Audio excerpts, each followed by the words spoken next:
My name's Sophia Roberts and welcome to Watered Down History and Politics. I hope you're having a wonderful day. The Irish Backstop is all over the news, but not that many people really know what it is, so I'm going to make a very short answer to a very complicated issue. I also want to remind you that this is a very deep historical issue, and I only spent a short amount of time explaining it, so there's so much more to the subject. Let's start with the history. England marched into Ireland in 1169, making Ireland the oldest and longest colony. And they didn't leave until 1922 with Irish independence and the Anglo-Irish Treaty. So the Anglo-Irish Treaty allowed Northern Ireland to stay a part of the Union. Why, you may ask? Northern Ireland is primarily populated by Protestant colonist descendants from England. This is in contrast to primarily Catholic Republic of Ireland.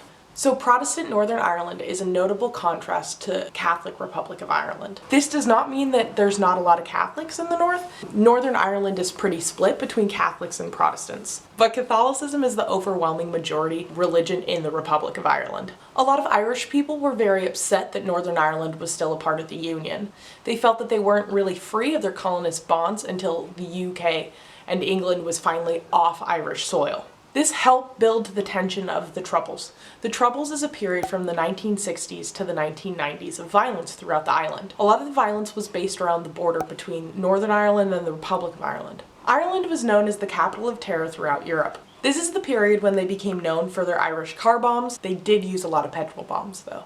It's kind of funny, I actually live in Ireland, but when I moved here I was doing research on what to know when moving to Ireland, and a lot of people were like, don't go to a bar and order an Irish car bomb. Americans do this all the time because it's like a drop shot drink. Anyways, I feel like I wouldn't be very happy about that if I was Irish, and I don't think Irish people are. They're definitely not.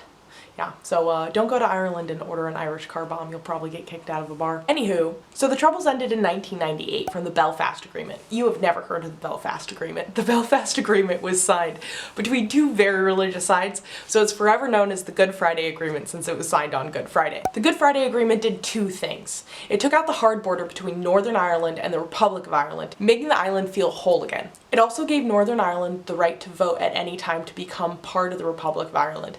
It also gave the Republic of Ireland the choice to accept Northern Ireland as a part of the Republic or not. It also reassured Northern Ireland that they were a part of the United Kingdom for as long as they still wished to be. This did drastically reduce violence throughout the island. So let's talk about what's happening now. In 2016, Brexit happened. What is Brexit? The UK voted to leave the European Union. So what is the European Union? It's a union of most European countries with joint trade, immigration, and economic policy. So the European Union has been pretty successful and steady since it started, but the Brexit vote happened and nobody saw it coming. So now the UK is trying to create a Brexit deal. So what is a Brexit deal? It's an economic plan of how to leave the EU. Nobody knows how it's supposed to be done. Nobody knows how to write one. And the UK is left with solving an impossible puzzle and keeping people happy at the same time. So Theresa May came up with the idea of the backstop. We've finally reached the backstop. The backstop put a hard border in between Northern Ireland and the United Kingdom because with them leaving the EU, there has to be a hard border for trade and for immigration. Instead of putting this hard border in the middle of Ireland, throwing away the Good Friday Agreement and redividing the island, she decided to put it behind Northern Ireland, meaning Northern Ireland would still be a part of the EU with trade and immigration, but they would still be a part of the EU. Does that make sense? It's like one of those circle charts, and Northern Ireland is just stuck in the middle. You know, just Northern Ireland and their use. The European Union, the UK, and they do have a lot of sheep farming. So you're welcome. Thank you for whoever laughed. Then Boris Johnson became the Prime Minister. Boris Johnson is having absolutely none of it. He has a personal vendetta against the backstop and will stop at no means to throw the backstop out of negotiations. Boris's stance is he will leave the European Union with no plan whatsoever if they don't re-vote without a backstop. He feels that if Northern Ireland is a part of the European Union, then the UK will never be free of the European Union and they have to completely break off or there's no point in breaking off. Leaving without an economic plan is 10 out of 10 no good for nobody. It means economy kaput. I'm laughing, but this would really be bad for a lot of people. Not funny. I'm still laughing. So what happens if there's a hard border in Ireland again? Do the Troubles resume? While conflict did reduce in Northern Ireland after the Good Friday Agreement, tensions never left. I'm putting a link to a video below. The video just breaks down like kind of the culture of hate between Protestants and Catholics in Northern Ireland and the tensions that were there in 2011, long before Brexit. So will Northern Ireland stay a part of the UK? Nobody knows. A lot of people in Northern Ireland still consider themselves English. A lot of people in Northern Ireland still consider themselves Irish. And a lot of people in Northern Ireland consider themselves both Irish and English. Protestants in Northern Ireland don't want to be a religious minority within the Republic of Ireland, and a lot of Catholics in Northern Ireland consider themselves English. It's a very mixed bag. But Northern Ireland did vote primarily to stay a part of the European Union. So they do have ties to the EU, but they also have a lot of ties to the UK. A lot of people think that Northern Ireland is waiting for a Brexit deal to happen so they can see where they fall within Brexit. A lot of people in the UK want Northern Ireland to leave because they think that they could negotiate a better Brexit deal with Northern Ireland not being a part of the UK. Would the Republic of Ireland accept Northern Ireland? There has been a history of wanting the island to be whole again, but that doesn't mean that they're ready to accept Northern Ireland. There has been a long history of tension between those two regions. But the one thing we do know about Northern Ireland is nobody wants a border back.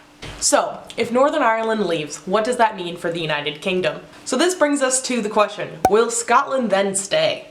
I don't know. Scotland had the strongest vote to stay a part of the European Union. They voted 62% stay and only 38% to leave. Scotland had a referendum in 2014 where they got to vote whether they wanted to stay a part of the UK or not. They voted 55% stay a part of the UK and 44% to leave the UK. So a lot of people think that with Brexit that'll switch a lot of the Scottish votes into leaving the UK. Scotland has also recently asked for a new referendum to vote whether they want to stay a part of the UK. Scotland has a very separate history from England. The Scottish are very different from the English. They've never liked the English. Historically and presently, they hate the English.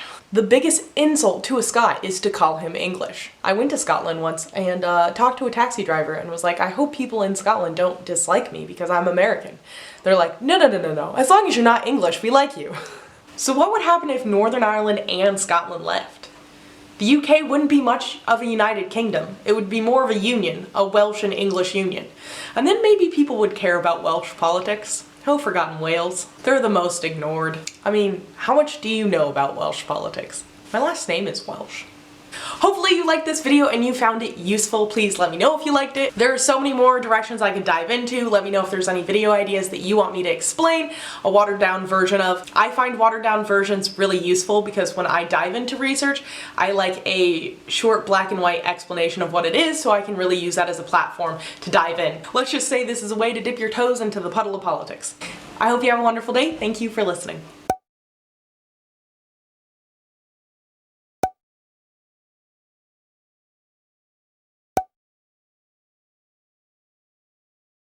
Water down history and politics.